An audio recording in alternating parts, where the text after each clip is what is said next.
They are amazing. They were so much fun to listen to. Um, but I'm back. Glad to be back. Glad to be back because I was talking with our guests. You can say noise. You sit standing over there like so quiet, like quiet guy. I stay to myself. That's how I stay out of trouble. I mean, that's good advice. That's all. But I was talking with our guests, who you just heard, and realized we're coming up on a year of Souletri Spotlight. So shout out to us. And we have our year anniversary show, the Souletri Spotlight show, on 4/20. So y'all gonna come out. More details coming up on that. Our lovely producer, Ms. J. Jabrick, is going to be performing at our year anniversary show. So definitely come out, support the people. That's like next week, huh? That is not even next week. It's the end of this week. We're technically in a new week. Technically, that's right. Oh, I got some homies playing that show too. Yep. Well, this aside from Jade. Yeah. Homies from the BX. I think the Drew Torres trio is playing. Okay, I feel like this is a good place to start. Yeah, so we had this conversation. So first of all, introduce yourself. My name is Durieux. I'm a singer-songwriter from the Bronx, from High Bridge. He's low-key underplaying himself. He is like the singer. I'm all right.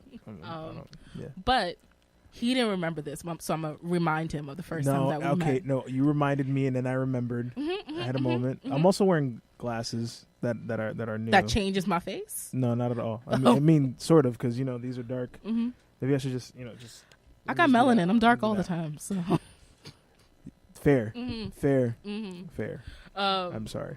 But for our listeners, our first time meeting, I was hosting a show from the label Noir, and Durieux mentioned that he was from the Bronx, and I immediately was like, well, we can't be friends. We can't talk. As anybody else would, which I would automatically call you a hater, but it's all right. I mean, it's fine. We're here now. We're here now, so clearly that didn't... Right. Yeah. But I just got to represent BK all day. Like, all day, every day is where we are. But, I've since then grown to know some people from the Bronx. Oh, okay. I don't detest the Bronx as much as I used to. No, I'll say it all day. Bronx still not as good as Brooklyn. I just don't detest it as much as I used to. There's no need. There's no need. Okay. It's all right. It's Y'all all right. entitled to your wrong opinions. You have your misguided love, your misplaced love. I'll be over here in the light of the Lord in Brooklyn. But it's okay. Y'all, Lord. y'all welcome to sit at our table sometimes. It's fine. Okay. Like now, like today. I'm excited to have you here. I'm excited to be here. No, I'm kidding. I was about to say, get ready for an hour of me just talking shit about the Bronx. It's fine. Kidding. It's fine. I know. I've been to both places. I've hung out in both places. There's a reason why I strictly play in my borough. There's a reason why you strictly play in your borough. We're gonna leave. Not saying that I'm opposed to playing in Brooklyn, but there's a different type of love in the BX, and I've brought people from Brooklyn to the BX, and they say the same thing. Yeah. I've brought people from Harlem to the BX. They say the same thing. Every neighborhood is different. It's different until it gets gentrified. We're gonna put that aside. We're gonna put that aside. Okay. And tell us a little bit about yourself. A little bit about myself. Yeah. So we know that you overcame being in the Bronx. All right, that was the last one. I promise. The last one for the show. Man, people just make it seem like the Bronx is like a war zone. It's not. It's a borough full of love. I've been to the Bronx a couple of times. I've done some shows. Yeah, I've done some shows in the Bronx. Okay. But I just feel like it's like when New Yorkers go anywhere outside of New York and somebody talks shit about New York, you'd be like, you know what? You might be a little bit right, but right now. You better not say nothing. It's crazy that every time I go outside of the city, people don't believe me when I'm saying I'm from the Bronx. I can see that. They're just like, oh, nah, you're not from the Bronx. I can see that. You from the South. I'm just like, no. Like, you don't talk like a New Yorker. I was just because you haven't got me mad yet. That's why. Right. You want to see that side? We could get to that side. Right. We're not going to get there. But people will believe my Caribbean side before they believe my Brooklyn side. Another funny thing is, like, I did a show in Oakland one time, and I wore a shirt in Oakland. Every time I go out of town, I wear a shirt from my homies over at Bronx Native. They make dope Bronx gear, and through them is how I get to rep where I'm from everywhere I go. So my man's at the show literally tagged, "My man Durieux from Brooklyn." I was just like, I have a shirt. He was trying to big you up. He was trying to, do what he needed to do. I thought you said the last one. I didn't say anything bad about the Bronx in that. I said he was trying to big you up. I didn't say nothing bad about the Bronx in that statement. Listen, everybody's entitled to their opinion. Okay, even when yours was wrong. Okay, cool. That's fine. She's going. She's going. She's going for the throat. I'm not. This is my nice side. And that in the background is Adrian from the Bronx. So I'm surrounded by testaments to the wrong side, but I will remain faith in the Lord. Oh, wow. Okay. All right. Okay. No, definitely. If for people outside of New York who's hearing this, you need to experience all 5 boroughs except for Staten Island. I mean, but not saying that like you shouldn't experience Staten Island. It's just hard. No, you shouldn't experience Staten Island. I will go hard body for. It's just like far. That is a soul truth. Like I can like sit here and joke about the Bronx, but I will still encourage people to go there. Staten Island, it is a soul truth of mine. And y'all, if anybody has a problem, y'all can come to the Souletri Spotlight. We can dish this out, and you'll still leave wrong. But don't do that, okay? Y'all voted for Trump. That's just my statement. Fair enough. Yeah. That is very true. Yeah. That is the red dot in the city. Yeah, you look on our voters map and it's all blue, and then there's one dot like that's the circle of hell, and that's Staten Island. And there we are. I love this. This is great. This is great content. Yeah, that's what we do. Yeah, sorry, I was interrupting you talking about growing up in the Bronx. Was that better? Did that sound nicer? I mean, listen, I have reasons to be proud from where I'm from. There is. There's some good music came out the Bronx. A lot of great music. Yeah, a lot of great music. There's a whole movement that came out the Bronx. It's crazy. I did a show at the Bronx Arts Heritage Center like a few weeks ago, and they said that there's 2 cities that are home to the most genres of music, and they cultivate the most genres of music, and those 2 cities are Treme and the Bronx. Okay, what's the first one? Treme, down in Louisiana. Yeah, New Orleans. Yeah, by New Orleans. Yep. Not New Orleans, but Treme. Treme, yeah, like it's like adjacent. It's like a neighbor. Yeah, something like that. Yeah. It's its own parish. And a lot of people don't realize that like before the current state of gentrification that we're in, like the Bronx had like the most clubs like for music, for dance, for DJs in the whole city. So as much as people want to hate on the Bronx, we they probably partied in the Bronx. Their parents probably partied in the Bronx. Like the saying goes, Bronx invented it, but Brooklyn perfected it. Oh, okay. All right, here we go. Here we go. That's the saying. I didn't come up with that. That's how it is. But you got to give it out for the innovators, the inventors. Like that's not taking nothing away. Wow. All right. Cool. So we're just gonna. Anyway. But that's reasons why I'm. That's one of the reasons why I'm. You got to make sure you rep the Bronx every time you go. Of course, of course. Because it's gonna be that loud person in the back being like Brooklyn. That person will be me. You'll be alone. No, you'll be by yourself. That's when all the attention will turn away. They was like, "Oh, we was going for second best, but now that Brooklyn's here. What's up, Brooklyn?" Okay. Okay. Okay. Yeah. But yeah, so just growing up in the BX, like, I mean, I grew up in a single parent home. Lost my dad when I was like 10, and like just growing in a in the hood and just being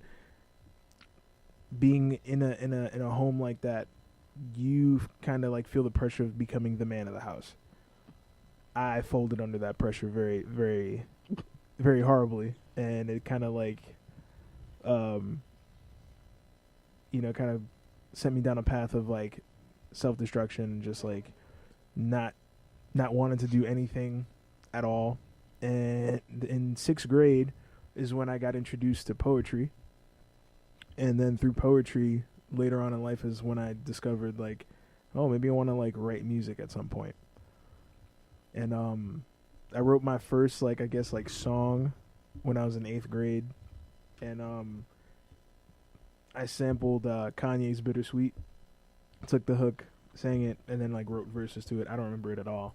And that was, like, the first time I was on a stage in front of more than 5 people. And then I went into high school and I became a meathead and I started playing football. And then I then started going to shows my sophomore year of high school. There were shows run by an organization called the Bronx Underground. And I was exposed to a lot of, like, hardcore, rock, punk. And I remember there was an acoustic benefit show. I saw my homie Brian Keith on stage with his band, the Silver Metal. And when I saw him play, I was just like, I need to be up there doing that. And then Drew Torres was also one of those people that inspired me. He played that night. And I saw him play with my boy Mike, who's his bassist. And I was just like, I need to be up there with those guys. So that kind of, like, pushed me to go the music direction. I had gotten my first guitar when I was 10, but I didn't touch it until, like, a year after I saw that show, and I was, like, 17 at the time. And yeah, I was supposed to go up to Vermont and play football, and I was just like, nah, I'm gonna stay down here and just pursue music. I was in BCC for a little while. I flunked out because I just spent all my time when I was supposed to be in class in the lunchroom writing music with my homies. I know that feeling. And decided that, like, it was a waste of time and money to be there. And then it just got to the point where it's just like, my mom was just like, yo, you're wasting my money. So it's either you pay for school or you get a job. So I got a job to pay for school because I had owed the money and I just didn't go back to school. Mm-hmm. And then I saved up money to go to audio school. And then I'm here. There's a lot more between that, but I'm here now. Okay. So I've gotten the opportunity to, like, mix a lot of bands because I did live sound for a long time. I used to work at Arlene's Grocery. I used to mix the lesson. I love Arlene's. I'm actually, Jade, you and I met, like, at Funkadelic, and I think it was because I was mixing the open mic there in the room. Not only was I working, but Inspired Word. Yeah, I mixed Inspired Word. Yeah. I was one of the guys that mixed Inspired Word. Nice. And while I was at Funkadelic, and then I worked at other venues in the city, and in between that I was just writing music and stuff. So my life is a complete jigsaw puzzle that sometimes I don't even know where to put the pieces. So nah, that's it. That was like one of those things where you're like, you try to tell the story and you're like, this is too long, and it's like, where the hell did this come from? Oh yeah. No. I do this too. Oh, okay, cool. Oh yeah. Damn, I forgot I did that. Yep, that's like me in my circus days. Oh yeah. Yeah. Were you a drummer? Did I worked in the circus doing, like, stage management and, like, front of house stuff. Oh, that's dope. Yeah, it was like a traveling circus. They're in Vegas right now, but it was one of those things that I completely forgot about that, like, year period in my life. Sometimes I, like, now that you're talking about it, like, I don't forget that I did this, but I always remember it in like the stupid times. I used to be a t-ball coach. I used to coach, like, kids t-ball. Yeah, see? That was a funny time in my life. It's one of those things where you're just like paying the bills or at least having fun, and you were just like, but that's not my narrative. So no. So he's gonna forget about that. We're gonna come back. We're gonna talk a little bit more, but first we're gonna play our first song of this episode, and that is "Missing Pieces" by Dan Santos.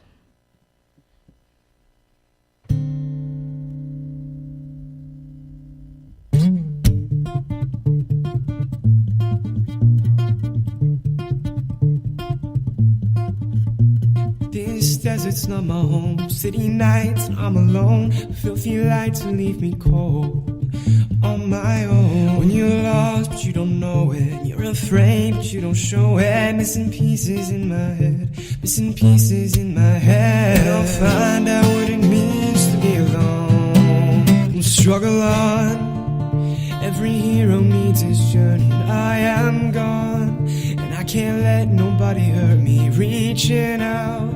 Well, filled with doubt, I'll figure out what I'm about. I'll figure out what I'm about.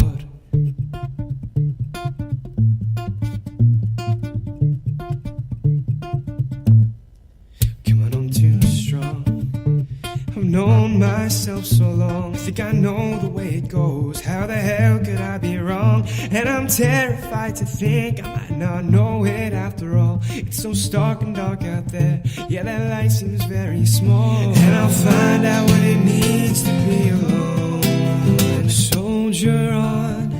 Every hero needs his journey. And I am gone. I can't let nobody hurt me. Reaching out. Filled with doubt, I'll figure out what I'm about. I'll figure out what I'm about. Dark without a little light. Got no light without a little dark. Got no dark without a little light. Got no light without a little dark. And we are back. My headphones on. Sorry. Damn. Nah, that's okay. It's one of those things, like, what I love about this show, and first of all, if you're listening, feel free to call in, throw in your 2 cents. Yeah, ask me questions. Yeah, just ask me questions. Yeah, I know where ask I'm your going questions. with these stories. But You know, I'll you go can somewhere. give some support, I guess, to the Bronx, because their team needs it. Damn. I said your team. I didn't even say Brooklyn. I said give support. Lord, even when I'm doing right, I can't do wrong. That's the Bronx for you. Anyway. Shady. Feel free to call in. The number is 646-690-2976. Ooh, okay. Speaking. Oh wait, never mind. You called and hung up. Call back. Like, we want to talk to you. That startled me. That was. I was like, oh shit. That was me speaking things into existence. But yeah, that number again is 646-690-2976. If you have questions, if you want to scare us again, man, the whole room just jumped. It's like, oh, this happens? Like, it rings. It rings. It's like collecting dust here. Yeah. Just making sure it still works. That was secretly Adrian all along. Was it? I got you, bro. PX. Damn. But yeah, so one things that you were talking about was kind of like the long way that it took you to get here. Like, you know, kind of that you knew what you wanted vaguely, in a sense. Yeah, so not tangibly. My whole thing is that, like, there's a lot of people who get into music for the wrong reasons. Like, they're just like, oh, I want to be famous. Oh, I want to like make a lot of money. I want to like do all these things that don't really have any substance. And like like when I write music, it's literally a part of me that I put on a page, and I sing through like my guitar and my voice. And a lot of people like can feel that when I'm on stage. And sometimes at shows I talk to other artists, and like even at open mics, they're just like, yeah, how do you get comfortable being on stage? And it's just, I tell them all the time, I'm just like, 'cause you got to remember, like, this is your story. You are welcoming people into your space when you're on a stage. The stage is your space. Yes, we are blessed as artists to have people watch us and listen to us, but it becomes our space, and it becomes a very personal space, and they're lucky to be part of our space. You know, it's a shared experience, and sometimes the people in the audience need to hear what you're saying because they're probably going through the same thing and they don't know how to express it. So my goal, and like what I want to do as an artist, is just share my stories and play as much as I can, and hopefully like I can touch people everywhere that I go, even if it's just one person. Hopefully that they can relate to what I've been through or what I've seen happen, and hopefully I can portray it in a way that they don't feel alone. You know, so that's kind of that's my goal. My goal is to travel doing what I love to do, which is help people at the end of the day and just tell my stories. and hopefully like help people through my stories. Definitely. I mean, that time I was talking about a year ago where we met, you were performing, and it was definitely one of those things that I was just like, I was supposed to be filming, helping Ursa Major out and stuff, and I think I got like 30 seconds. That clip I showed you when you got here was all I take because it was definitely one of those things that, like, you know, I've met a lot of artists and all that jazz, but there's sometimes where you see people and they're like, this is that moment. Some people are reliving that moment and some people are sharing that moment. Some people are phoning it in, but that's another show. But you live somewhere in between when I see between like reliving that moment, or at least leading the audience to believe you're reliving that moment and sharing it with us. It's kind of almost intrusive, but like in a good way. It's kind of almost like seeing a play that's like supposed to be no one else is supposed to see, and it's like you feel uncomfortable, but that's the point. You feel like you're a part of, like you're feeling like it feels like I'm reading your diary. I never thought of it that way, but yeah. Like every time I play a song, like I take myself to that place that I was, or at least I try to, when I wrote it. Yeah, and I try to leave it all out there. Like, and you know, some days are better than others. Like some days you connect with one of the songs in your set than others, and I'm pretty sure Jade feels that way because shout out Jade, our producer. Adrian, the same thing. Like there's just days where like you look through your set and you're doing a show and you're just like, damn, I need to get to this song already, because this is a song that I'm feeling. This is a song that's gonna help me get out what I've been feeling for like the past few days, past few hours. But I try to do that with like every single one of my songs every time I get on stage. Yeah, I feel like that's important. Yeah, because then it becomes then like. Instead of just like, because I feel like I suffer from this too, like just being a listener of music. Sometimes you get caught up in just the rhythm of a song, like just the beat. Mm-hmm. You just see yourself nodding, but you're not really you're not really connecting to the words. But I try my best to like have both of those marry when I write songs. It's like you have a good pulse of rhythm, but also lyrics. And I try to dive into the lyrics more than rhythm sometimes when I play. So it works. Yeah. I try to make it work. Yeah. So I know we've been not false. I was gonna say bigging you up, but like giving you your dues. But I think we haven't played anything from you for the audience to see what I'm experiencing, what I've been talking about. So we're actually gonna play. Believe it's not your newest song, but we're gonna play "Are We?" Okay, yeah, that was the first single last year. Yeah. That was the first song last year, and you recently released a music video for it not too long ago. So you know it's funny. Mm-hmm. So and this is why I find social media hilarious. So a lot of people think that I dropped this on Valentine's Day. That is a lie. I dropped it in September. But I was just like, oh, you know what? This is kind of a song that relates to Valentine's Day. You know, you asking people, yo, what are we doing? And I put it up and I hashtagged it, and yeah, because that's around the time I saw it. Yeah, it was around like Valentine's Day, and I was like, this is it. What are we? Are we together? Like, we need to define things. This man is taking my whole emotions right now. What's going on? So if anybody wants to know if algorithms work on Instagram, yes, they do. This is Are We? Is this all we're ever going to be, or do you see us being something more?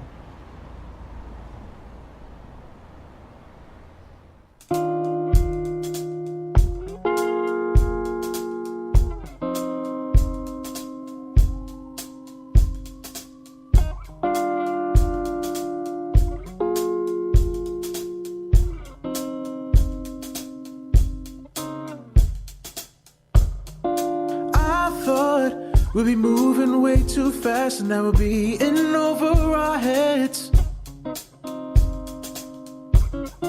This started from simply breaking bread, and somehow we ended up in my bed. I'm just trying to make sense of all of this, 'cause it's driving me insane. But then you kissed me, and with those sexy eyes you somehow turned off my brain. Now I'll be making love. Are we having fun? I'll be making love. Are we having fun? There should be no confusion. It's been 3 days since you rocked my world, and I'm burning for some more. We've been texting back and forth, but I wanna see you so much more. I just want to make this official so I can scream it to the world. But then you hit me with the you're not ready, 'cause you've been through way too much hurt. Now I'll be making love. Are we having fun? I'll be making love. Are we having fun? There should be no confusion. I'll be making love. Are we having fun? I'll be making love. Are we having fun? There should be no confusion.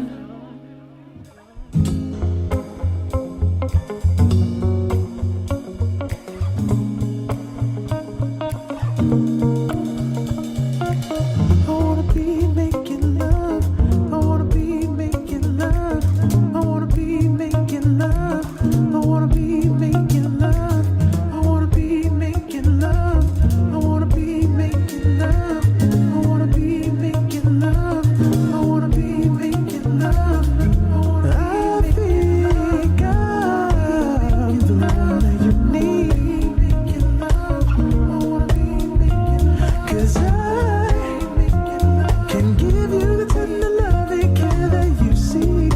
Making love. I wanna be making love. Don't push me away, 'cause you're afraid to give yourself to me. Making love. I wanna be making love. 'Cause honey, I'm molding, I'm giving you every piece of me. I'll be making love. Are we having fun? I'll be making love. Are we having fun? There should be no confusion. I'll be making love. Are we having fun? I'll be making love. Are we having fun? There should be no confusion. I wanna be making love. I wanna be making love. I wanna be making love. I wanna be making love. I wanna be making love. I wanna be making love. I wanna be making love. Are we?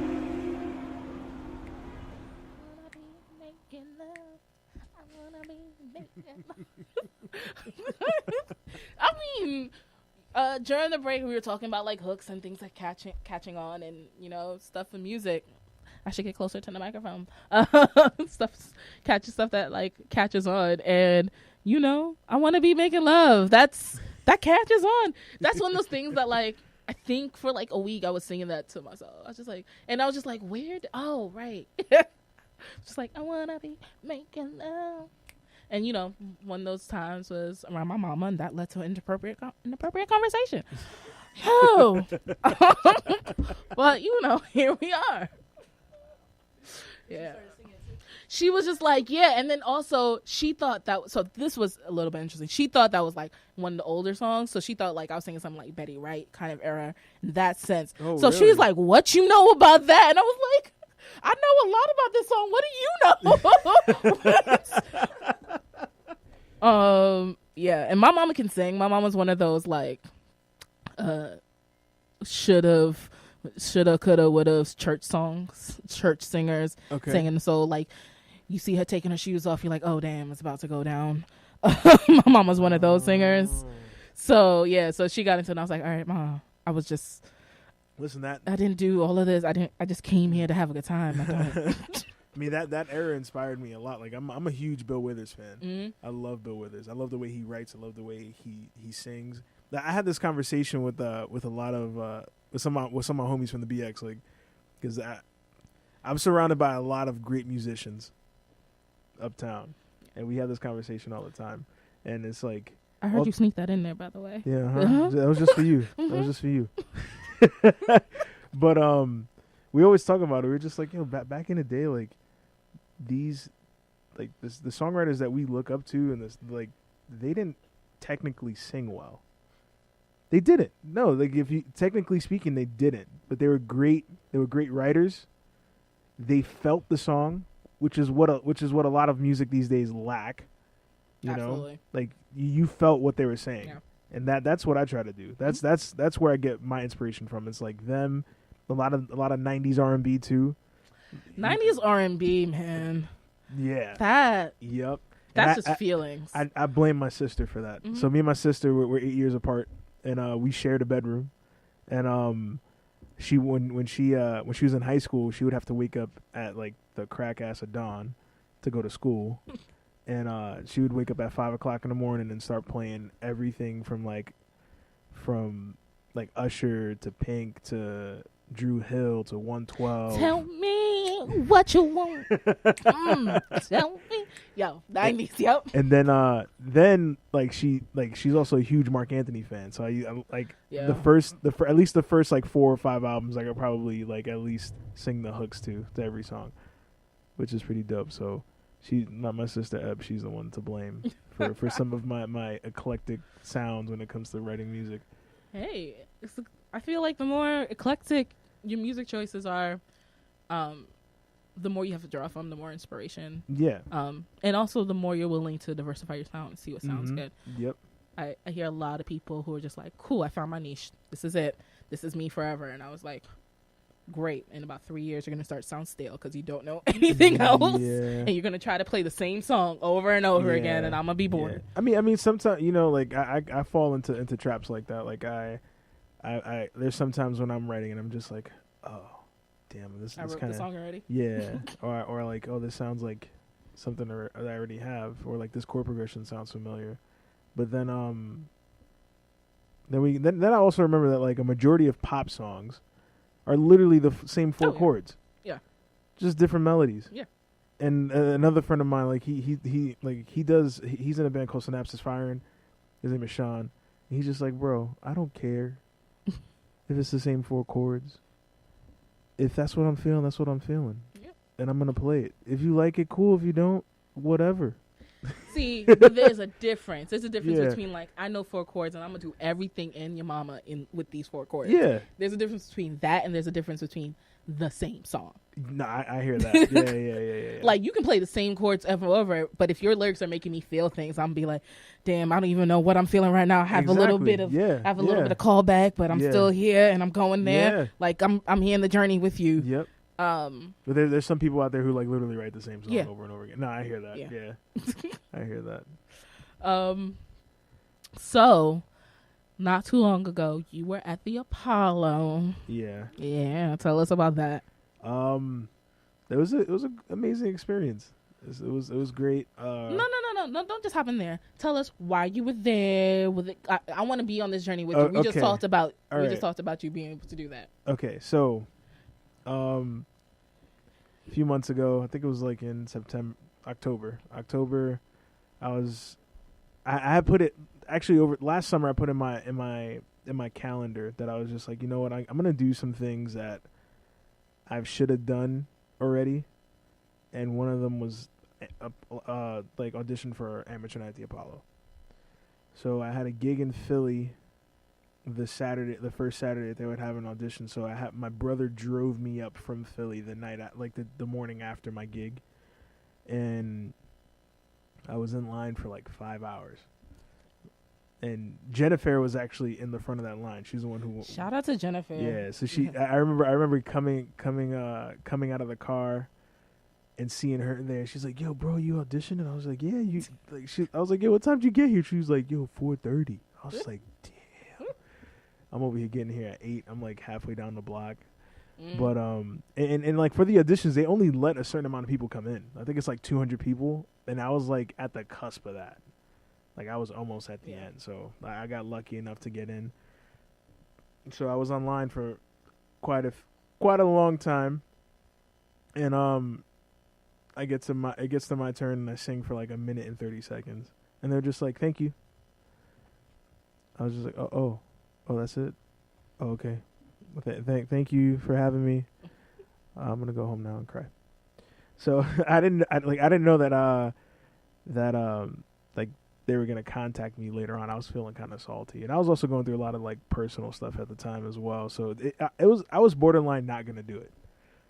Like when they contacted me, like I think it was in February, March. They contacted me. They were just like, "Hey, we really want you to come for our spring season." And I almost like didn't do it. Damn. Just because like I was going through a lot. Like I was like in the process of like trying to find a place to live, figuring out what I wanted to do musically, going through a lot of things. And I just felt like that was just something that I just couldn't do and I didn't want to do, and I was just like, "Oh, whatever. I don't want to do this." And then literally 2 weeks before the show, I was just like, "This is a great opportunity. Don't be an ass and go do it." So I did it, and it was an amazing experience. I was not expecting the crowd to respond the way that they did. I played a song called "Let Me Live," and I got second place. And that was the first time I had won something for my talent. Like I had when I received like a certificate saying that like, "Hey, you played at the Apollo and you won second place." Like that was the first time I did something that like I kind of felt like I did on my own, and I used my skills to get there. And it was amazing experience, terrifying experience, because when you're on a stage by yourself, I was the only one in the lineup aside from the spoken word artist, like only one in the lineup with a guitar and a microphone singing by myself. Like I didn't use the house band. So you're like, it's all on me. Yeah. So it was crazy. And the person who went on before me, he was getting kind of booed off stage. So I was just like, "Oh man, this crowd is tough." So it was horrifying experience, but it was the most liberating experience that I've ever had. And I would do it all again if it came down to it. And I'm actually one of the lucky ones that actually got a chance to do it. So I'm happy that I did. Yeah. Oh. Yeah. Yeah. If you had said no, I would have kicked your butt. I probably would have kicked myself in the butt, because I would have let my like. One thing I always like I try to do is like I never try to like cancel things based on like my own problems. Like I try to use music as a way to release my issues and put it out in a positive way. And I probably would have beat myself up if I didn't do that. So I'm glad that I didn't, and I did it. So same. Yeah. That was just like a weird day for me, because I was just like, I wasn't stalking the Apollo's page, but like my timeline, a lot of musicians that I know was just like, "I'm at the Apollo," and I was like, "What's going on?" And then Adrian and Jay were saying the same thing, that like they went to support Adrian's niece, and I didn't even know that was his niece. Craziness. I didn't even know that Jennifer was going to be there. Right? It's one of those things. I was like, damn, almost everybody I know is at the Apollo right now. Like, did I miss the invitation? And Sharif Keys was there. I've mixed his band one time at Arlene's. He doesn't remember, but it's all right. Listen, you meet a lot of people. And that man's he travels a lot, So it was crazy seeing him there. It was crazy seeing Jennifer there. Yeah, it was just dope. Really dope energy. That was the day that I signed the lease to my apartment too. So it was good vibes that whole day. Yeah. So I was in a pretty happy place. All right. Well, I think that's the perfect time to take another music break. We are going to play Private Republic by the Drew Torres Trio. Drew Torres. I'm a stand.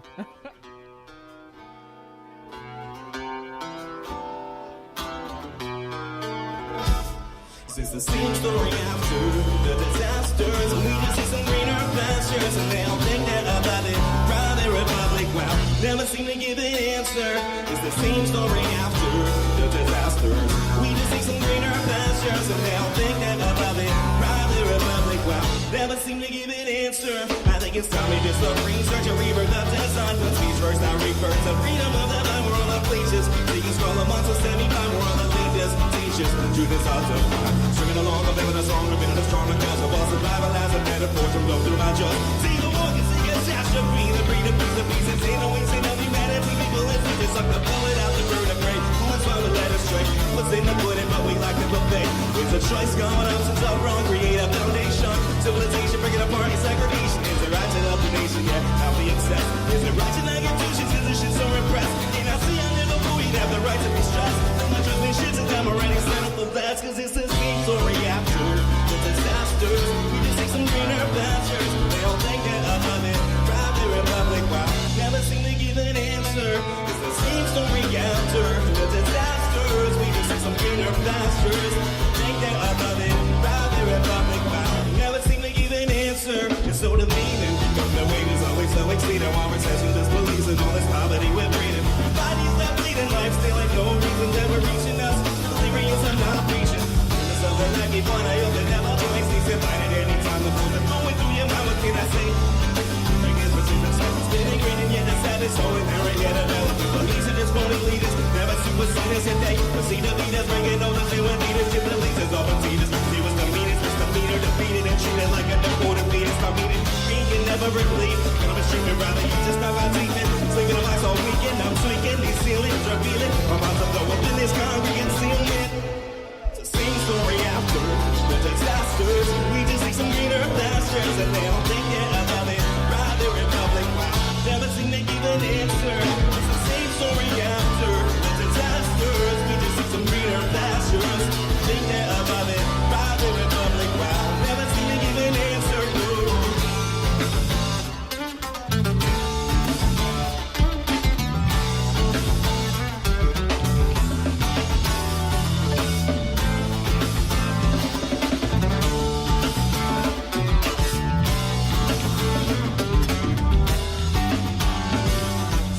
Story after the disasters. We just see some greener pastures, and they all think they're above it.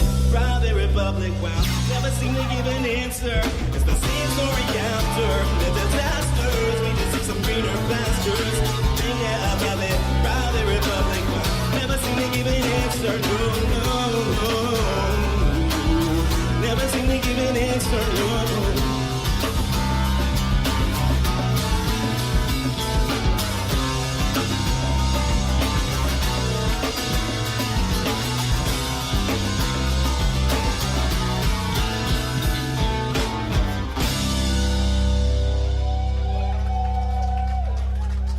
Thank you guys so very much. My boys, the Drew Torres Trio from the VX, baby! Really? Yes, really. I'm a stan. Oh, yeah. I'm a stan. I can understand standing the group. From the Bronx. They proud. They proud from the Bronx, too. Those are the boys. Those are my bros. Yeah. My bros. Oh, man.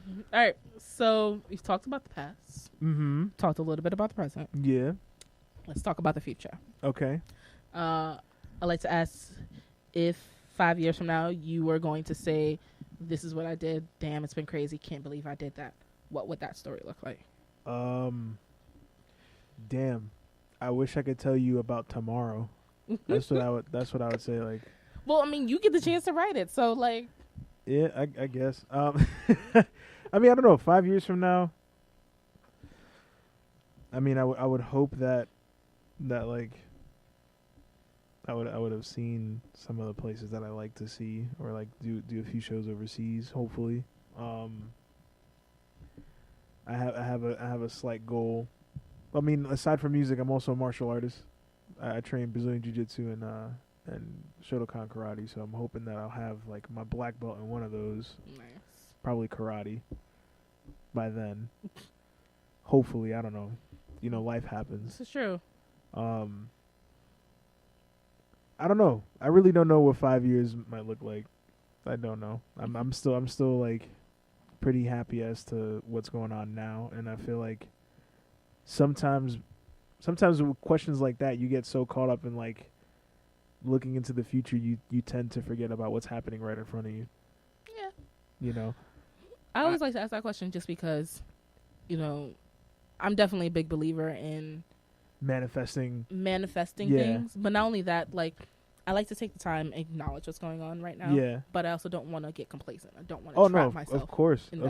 So I think, like, having a jumping point, even if, like, you get towards that jumping point, you're like, nah, this wasn't the path. This wasn't it. Yeah. This was nice. I'm going to do something else. Yeah. But that idea of, like, allowing yourself to dream bigger and allowing yourself to be the most you. Now that you're talking about that, like, the most that I've ever thought about in the future is, like, a year.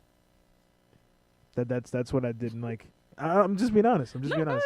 But when I planned out my year, I literally did everything that I planned out, like, at the beginning of the year by like 3/4 of the year. So, like, everything that I wanted to do, I did within the first 8 months of the year. And you're like, damn, what do I do now? Yeah. So, and then, you know, you start planning for other things, and then life happens. But so if I were to say, like, in 5 years, what I hope to have accomplished by then, doing at least a tour here in the States, a tour in the overseas,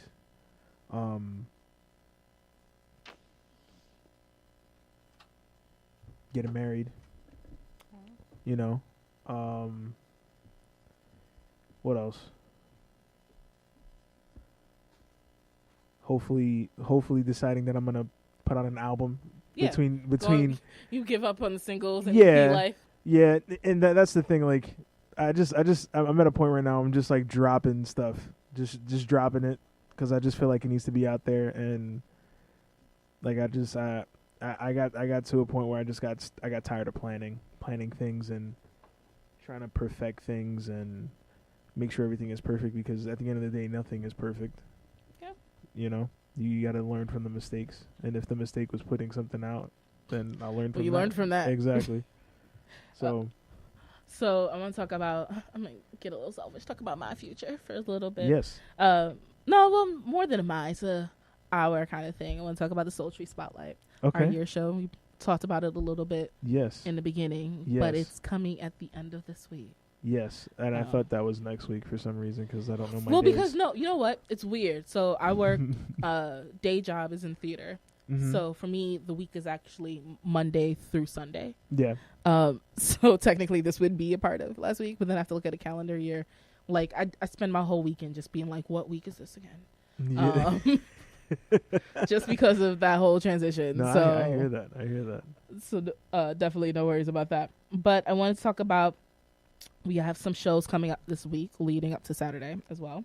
Tatiana Owens, who's one of our hosts, was it last month, Jade, or the month before? I believe it was. It was Leah B and Zyda E. So Tatiana was a host. She must have been. Yeah. Okay. Yeah. Oh wow. Yeah. I was gone for a while. Look at you. Vacation. Oh, no. It was working. Not even. Working life. I hear that. But she was and she was also a guest for a while. She was a guest for one of the shows. She's having a show on Tuesday.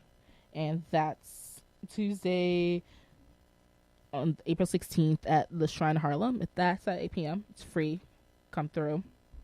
It's an open mic showcase, especially. So, you know, if you got the skills, you got the vocal, you got the range, come through, show what you got. Mm-hmm. And then there's going to be a guest that night, too, Luca Madison. So, you know, it's going to be a good time. Y'all come out, do what we do. And Go then, to the open mic. Do open mics. Yeah, do open mics, man. Play open mics. You meet so That- many cool people there. You connect to a lot of people there. You get to sharpen your sword there. Like it's a really good thing to do. Like that's I used to I still try to, but when I wasn't working as much, I went to open mics 2 to 3 times a week. So, and I met a lot of cool people doing so. So if you're not doing anything Tuesday, you need to go to that open mic, even if you're not playing. Yeah. Just to come and vibe. Sometimes I just go and vibe. Just go for the vibes. That's it. Oh. And then Saturday on 420, no matter what state of inebriation you're in, come down. We have Drew Torres Trio's gonna be there. Yeah. Dale Novella's gonna be there. Dale, I miss Dale. I haven't seen Dale in so long. Yo, we were talking during the break, and we were saying a bunch of people from the Label Noir and friends, but also the Label Noir, just in general, because of the Also family. We had submitted for Tiny Desk, and so like Dale was one of the people, and it was one of those things because we try to do like an Easter egg. So if you're listening to this, everybody put up their thing on YouTube. Go check out our videos and see you can see from everybody's stuff. So we try to put like, as somebody was singing, something from everybody else in the group was in there. So we had like Nefertiti Gold was there, so we put her computer in some of the scenes, and we put like Jade's guitar was in other people's stuff. So that's dope. Yeah, your hat was in Adrian's hat was in stuff. So yeah, definitely check it out and be like, yo, that was their stuff. It's Easter eggs. We like to have fun, so I'll do that. Dale, Tatiana Owens again is gonna come through. Wadi's gonna come through. I'm gonna be hosting, so if I'm this much fun over the radio, imagine what you're gonna get in person. That's all I'm saying. Yeah, it's gonna be at 6 p.m. It's at Session 73 Bar and Grill. That's on First Avenue and 73rd. It's free. So what else are you gonna find on a Saturday night that's free in New York? Like water. And not Tap even that water. in some places. I went to House of Yes the other day, and water was $4. It's fine. I'm What's over that, it. Yankee Stadium? Right? No. Right? For a glass of water. A glass of water? Yeah, it Not wasn't even bottles. Nah, B. That's crazy. Nah, B. I was like, I better see y'all pour that out of a bottle or something. Like, this better not be tap water, because I'm about to jump over there myself. That's $4 for a cup of water? Yo. Was it at least a glass cup? It was a glass. It was a nice glass. Was it? it? Still a glass. Did they use soap to wash it? But then they turned around and was giving me like free tequila all night. So it was a weird night. Like, it was a weird night. Yeah. That's New York for you. You gotta hydrate. That's crazy. So yeah. And Durieux, tell people how they can stalk you, how they can find you, how they can. If you remember how to spell my name, which I hope you do. It's, oh my God! Don't do that. Listen, I'm like, I have business cards, and instead of my name, I have the phonetically, like the IPA version. Yeah. How you pronounce it on there besides my name.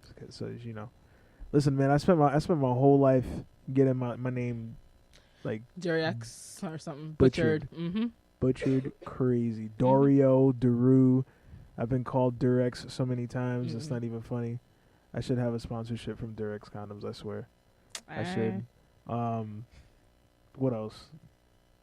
Duriex. It's been a lot. But anyway, we're gonna get to the handle. So it's DURIEUX music. That is DURIEUX music on Twitter, Instagram, Facebook, everywhere. You can find me at DURIEUX. That's Durieux on Spotify, Apple Music, I think Tidal, and a lot of different places. So yeah, just let's be friends. I message people back. I like people back. And I do have a mailing list too, so if you want to be part of the mailing list, shoot me a DM with your email. You'll get some exclusive content, and you'll know about shows right away. Be the first on that list. And as always, you can find me at Tony Takes. You can follow the hashtag Souletri Spotlight. You can follow Sky Crescent Radio. See all the other dope shows that are on this sister network of ours. Takes. Yeah, Tony Takes. Wow. Very, Yeah. very, very sultry. I feel like I was calling a hotline for a second. You could call it Tony. You can Takes. call it Tony Takes. So, on that note, we're gonna end on a throwback of yours. Oh yeah. Yeah. We're Off gonna of the first album. off of the very first album, back before you were Durieux. You were Yeah, the Brian Durieux project. Yep. Yeah, that's a project I started with my cousin Marcus, which we don't look anything alike, but I miss that man very much. He's in Japan right now with his family. But yeah, he kind of helped me get to where I'm at sonically right now. He helped me understand like how I write, where my voice fits, and how to jam, because that man taught me a lot of things. So, Marcus, if you listen to this, I love you, bro. Miss you. Come back home. Well, you're home. You're home. But just come back here. And that's it for Souletri Spotlight. I will see you next month.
Eudora.